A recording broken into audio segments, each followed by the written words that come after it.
Have you ever wondered what's behind those garden gates? Well, let us take a look at private gardens tucked away behind the fence and walls, far from prying eyes.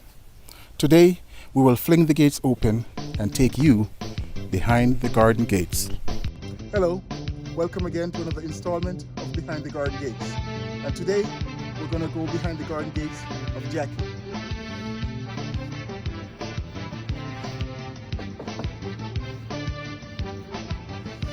Hi, Jacqueline, how are you? Hi, come on in. Thank you. Right, and Jackie Oh, thank you. does most of her gardening by container. Yes. Yeah, and why did we start that? We just walked into Well, I had some curious issues that happened as far as with the fence. With the previous years with hurricane season, a fence fell, and then again going into this season it fell down again along with my neighbors. So it was a little discouraging to not know necessarily if I was going to be flooded out in that area wherever I decided to plant. Unfortunately, because the gate was down, you have their unfortunate critters that can come in, like I had deer, fox, different things when the fence was down. So I wanted to come up with a way to still be able to enjoy gardening without being limited by it being in the ground. Okay, so we have the fence over here. Yes. That we're still fixing. Still fixing the fence, The still fence trying to over here, put that back up. which, Unfortunately, it's been a work in progress because again, it fell down again with the last, when we went through last hurricane season, this August and September. But you didn't let that stop you because you No. couldn't dig in the ground. You find new ways of being innovative. Yes, yes. I'm a new gardener. I started during COVID. I have family members. I have an Aunt Leona in Ohio and a couple of family members that have done gardening before, and it's just something I wanted to do. And I didn't let COVID stop me as far as in not being able to go and have her come down and different family members come to me. I got on the internet and started researching and finding different ways to do it. And that's where I came across the possibility of doing it in containers. Okay, and these look very good, Jackie. Yes, this We is have my lots fall edition. The fall edition. So now we have Yes. lots of vegetable here in your container garden. Yes. So let's start from down here. Yes. And we just work our way from Awesome. right to left.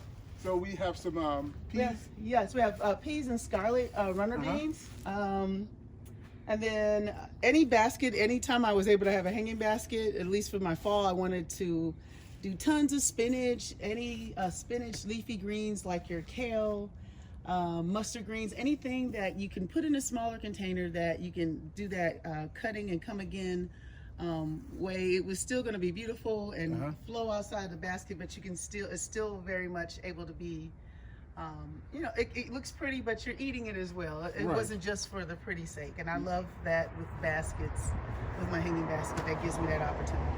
And of course, with all these vegetable here, yeah, when they flower, these are kind of pretty. Oh, it's yes, nice to have yes, it green, yes, but they're edible. yes, So Yes. we get to feed the family that way. yes. Yes. And my sister just recently had twins, and one of the goals I wanted to have going into this season and moving into spring was I wanted to make baby food for her. Oh, nice. So Okay. my goal is if I can, any space I have, I was going to always try to put something in it with the thoughts that this could be potentially another way to produce baby food. Awesome. And I knew that by 6 months old, we're moving into our March and April, which will be again the spring garden, I would be able to help supplement some of that diet for my sister with the twins. Wow. That was my is goal. Awesome. That is awesome. We have some. These are. That's my broccoli. I have two Broccoli? different kinds. That's a calabrese. Yes. Okay. And the other one. Okay, right here I've started my red onions. So those are my red burgundy onions. We also have broccoli over here, some Detroit red beets, and then my asparagus. Now asparagus, I knew that was going to be a commitment. It takes multiple years for it to really be able to see a decent sized harvest from it. But as you can see, there's two kinds of asparagus. I have the Jersey and then the Mary Washington. This one you can actually And what I love about the buckets is I can definitely move Step around, over without and I actual step over, damaging but anything? also I've been able to kind of move them according to their sun needs. So with the asparagus, you can actually see them coming in pretty nicely. But again, I know this is a plant that has some commitment where it's going to take 2 to 3 years to really see a full harvest. Yeah. But when my fence is back up, these are perennials, so they'll be able to be planted without too much disturbance to the roots, and I can still have a great harvest with that. What I love also is my nephew contributed this. He's 8, and when they left for the end of the school year, the teacher gave him a whole bunch of turnip greens. Now, I knew I couldn't grow those in August, so he was able and excited to put these down, and this is the fruits of his labor for my turnip greens, and we're hopefully going to pull those this weekend. I also have tons of kale and different kinds of lettuces. This is more of my long-standing spinach. So your gardening here is not just you, but the whole family. Yes, the whole Your family. nephews, your mom, everybody contribute. My siblings, all of them. That's and awesome. It's a family affair. I love that. I love that.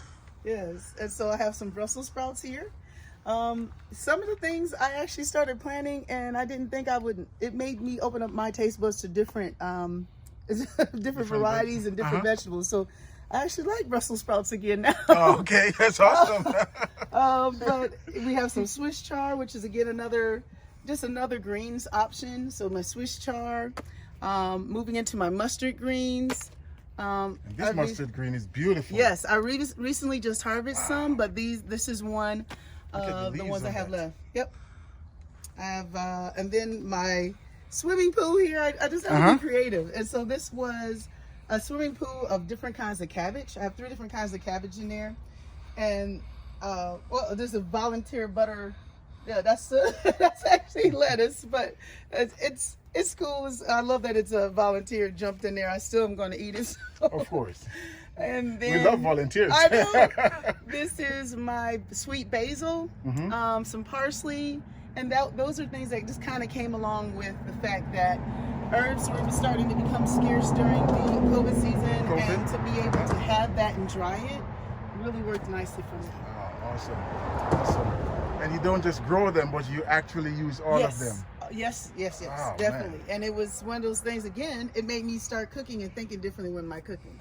Because you had it and you had no excuse to go ahead and have it fresh versus store-bought. So. Okay, so now that you grow it, you find new ways of actually using it. Yes. So you're forced to come up with new menu, new ways of cooking it and enjoying it and sharing it with the family. Yeah. That is awesome. And I have some dill, so that encouraged me to try to take it to the next level of not just having cucumbers, but now my dill is going to be able to be used to make pickles. So I love that option to, like you said, move it into the next part of it. Don't just be limited by just the first part, which is great to have the leafy parts of it, but now I've always had turnip greens, but now I'm actually going to have the actual turnips. Oh, that's I've awesome. never had turnips before, so it's just, again, it just makes you fall in love with food again in a different way, and appreciate what it is to us, not just how much it nourishes us, but just how much it gives back to us, not just for our stomach and nourishment, but just the beauty of it and being able to put your hands in the earth and experience it. Okay, and also you talk about getting stuff for your sister's baby. So we have any carrots? Yes, anywhere? I started carrots in my. These are little bitty carrots in here, and I love the little baskets. Oh, I love that. This did a little like a heart, and I thought once the greens come awesome through, already. they'll look really pretty in a heart shape. So I started my lettuce. I know beets are really good for babies, so I got that. My obviously, which was really surprising to me, is my zucchini squash is still holding on, which I didn't think that would. I thought by now it would have died back, but it's doing pretty good. And I was growing that vertically, so again, as it was growing up throughout the season, I was able to put it to the different posts and grow up, and it was easier to get into. So. And I see that nothing in your garden goes to waste, because right across from it we see a compost bin. Yes. So and what's funny about the compost bin is, again, you just have to be creative. I've learned at my job there's a lot of coffee drinkers, so I keep the coffee grinds. Of course. And I got it was a partnership with some of my coworkers that would end up, if I'm off on that day, they would save it for me, and I'd bring it and put it into the compost bin. I got my niece and nephews involved in that when we're in the kitchen cooking, making sure again that they don't throw away the scraps of the greens and different things like that. So it's been truly like a blessing, and also just to see how stuff turns around, how just the circle of life of things. It doesn't end just on your plate. It comes back and nourishes the earth, and again completes that cycle of bringing back new life in your plants. That's awesome. That's awesome. And just to recap, Jackie started her garden in the ground, but when her fence got destroyed, then animals came over and started eating it and other critters. Then she realized that she have to make some adjustment. So she used the lemon that life gave her and made lemonade. So she come up with a container garden, and this is just awesome.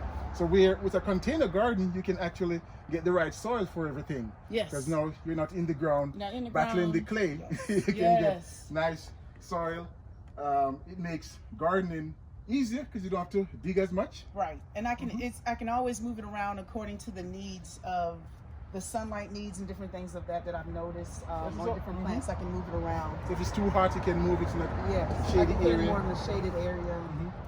And then also too, as it's starting to fruit, I can move those forward to be able to get to those, versus other ones that may not be your fruiting plants. I can move those towards the back. Like they don't really need me to touch those every day, so those can go to the back, and I move the other ones that are fruiting forward. How do you prevent like birds from But funny, birds, I kind of, those are one of those things you're gonna have them. So with me doing my succession planting, which I'm always constantly growing new things, the birds would come in sometimes and they poke holes in my tomatoes, and that used to make me sad.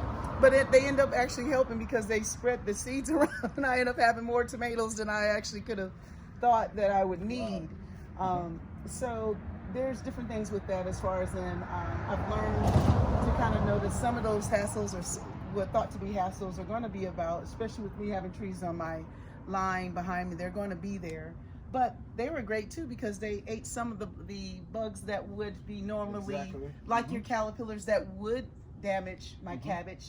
They were coming in and swooping and taking care of some of that for me. So it was like understanding everybody had a role in the garden. Right. I can be discouraged by them, or understand they're here to help with some of the pest control that I didn't necessarily. So the birds are part of your pest control. My pest control, yes. An organic garden. Right. You don't have to be using a lot of chemical in And that's one of the things I wanted to be careful of with, again, thinking about having this available for my sister and her babies. I wanted to do as clean as I could, definitely avoiding any chemicals or anything like that. Like that. Okay, so clean organic gardening. Okay, great. Okay, we're going to move now to another section of Jacqueline's garden. So just continue with us as we move to a new section.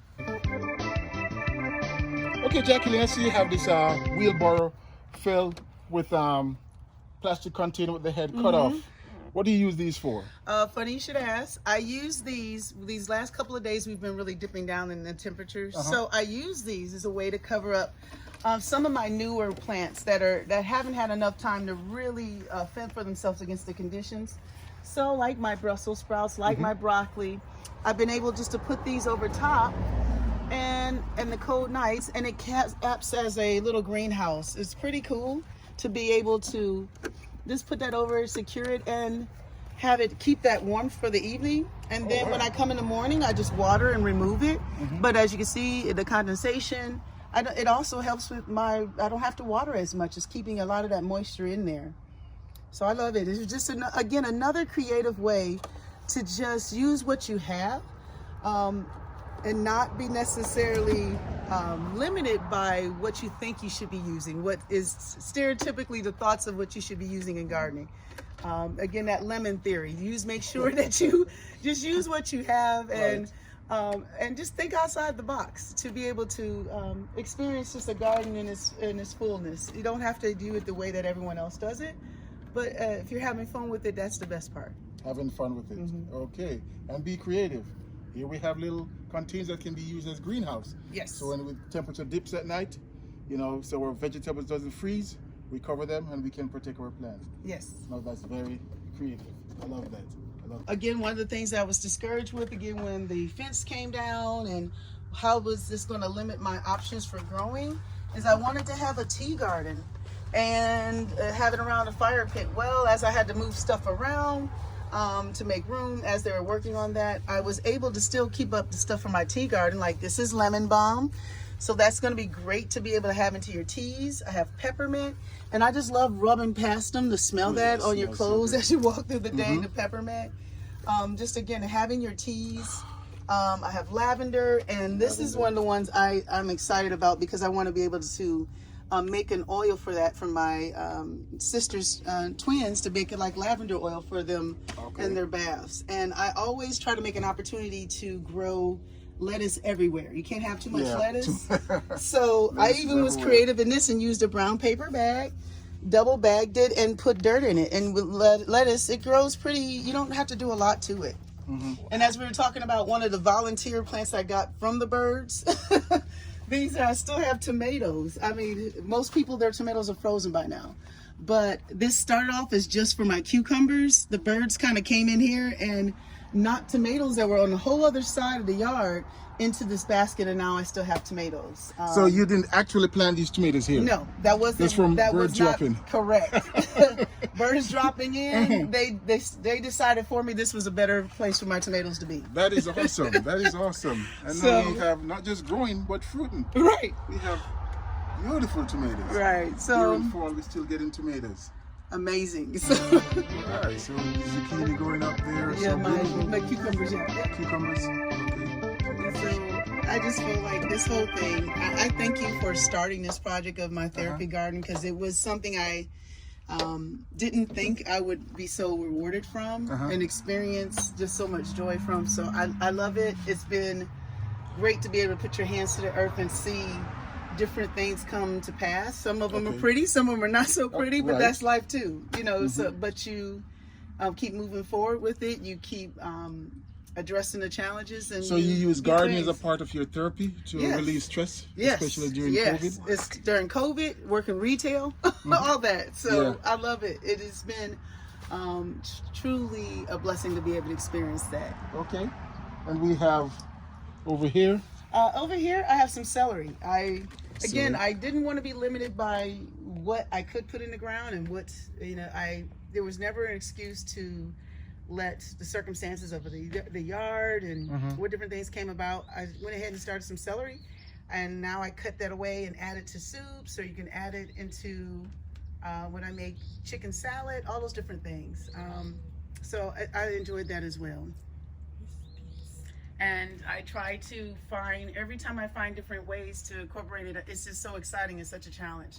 These are dying back, but these were a lot of my peas, and I had those on the front, going up the steps and weeding up. My nephews were able to, when they come and visit me in the garden, they were able to snap some off and enjoy those. They either eat them plain or add them to ranch, and it's a good way to introduce kids to vegetables in a place or a space that they never would have thought would be fun. Like, they are able to enjoy the sweetness of it without the candy sweet. That's what it's hard to reprogram kids back out of that to when they are so used to all that, to come back and actually enjoy vegetables at their natural state. Then we have this coleus right here. Yes. And you let it flower. Yes. So those can attract some of the pollinators. Yes. To come inside the garden. Yes. The bugs. And those are, again, some of the plants you find when you go to Walmart, Home Depot, where they're in their damaged area. You'd be surprised how you can bring those back to life. How those, just with a little love, can really turn out to be something nice. And again, eventually these will, because they are able to grow to such big lengths, I can actually put those in the ground. I can't wait till the fence is finished to be able to experience that. And I know you have a unique way, Jackie, of gardening and of prolonging or lengthening the growing season. You don't have a big greenhouse, but we're going to look at Jackie, a small greenhouse which she made. Yes. So walk with us as we go look at that now. Awesome. I have a great little sunroom in here, and this is a great way to extend, like you said, the life of some of those vegetables that you love and that you're not ready to get rid of because it's the winter. Some of your warm, normally thought to be some of your warm warm climate vegetables. So it's a way to kind of cheat a little bit and still be able to enjoy some of those vegetables you love. Well, that's great. It's not cheating, it's just being innovative and creative. Yes.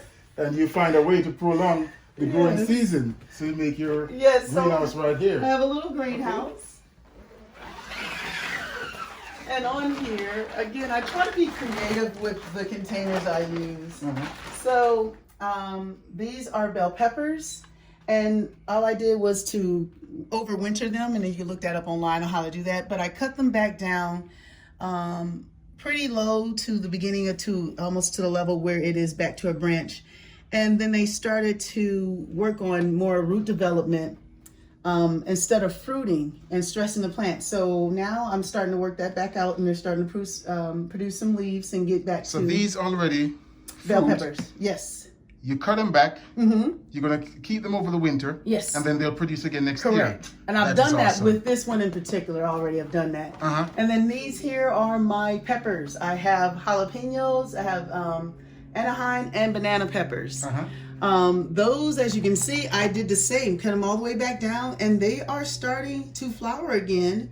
With the hopes that they can potentially be peppers during the winter time. I can cheat and get a few more off of those. Okay. And then of course you can't take your garden to the next level, especially if you wanted to use it for really truly cooking. Is I started my garlic, and garlic, I thought I was going to do just a few, but it got to the point where I started loving garlic so much. So we have lots of garlic. Lots of garlic. I started over. Yes. And then garlic also. Yes, garlic there. Wow. A few of my tomatoes that I cut off, made some cuttings, and are starting those. I also, as you can see down here, my tomatoes are still fruiting. Towards the back, you can see these little guys still want to be here, still want to be present. So I'm going to let them shine. I got my eggplant, and I cut that back down to the bare branches, so that can overwinter. And as you look up different plants and take your garden to the next level, it's always great to see which ones they suggest that you give a chance to try to keep over the winter. And I thought that was fun to give it as a trial experiment, to do some of the ones you don't typically think of, like your eggplant, to overwinter. I know a lot of videos and different things always suggest your peppers and your tomatoes, but I went ahead and overwintered an eggplant, two actually, and to see what that's going to do and look like for me for next year. Wow, so most of your vegetables are not annual crops. Correct. Yeah, man, this is awesome. This is awesome. I never try to overwinter my veggies, but I learned something today, Jacqueline.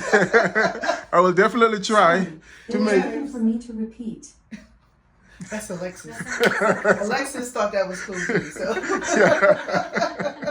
she wanted to contribute to that. Okay. All right. Thank you so much, Jackie. You're welcome. Thank you. Okay, guys. So there we have it. We spent some time behind the garden gates of Jacqueline, looking at her vegetables, and most of her vegetables are in containers. When her vegetable was destroyed because of the gates and animals and everything that came to destroy it, then she have to be creative, and now she have all her vegetable in containers. So guys, that's just showing you that when life gives you a lemon, you make lemonade. Make lemonade. You make lemonade. And this is so beautiful, Jackie. Thank you so much for taking us in your home today to show us your garden and how we can still garden. We can still play in the dirt. Still take away that hurt. Yes. Even in containers. Yes. Okay. So thank you guys for joining us. Thank you. We'll see you in another episode of Behind the Garden Gates. Thank you, Jackie. Thank you so much. Thank you.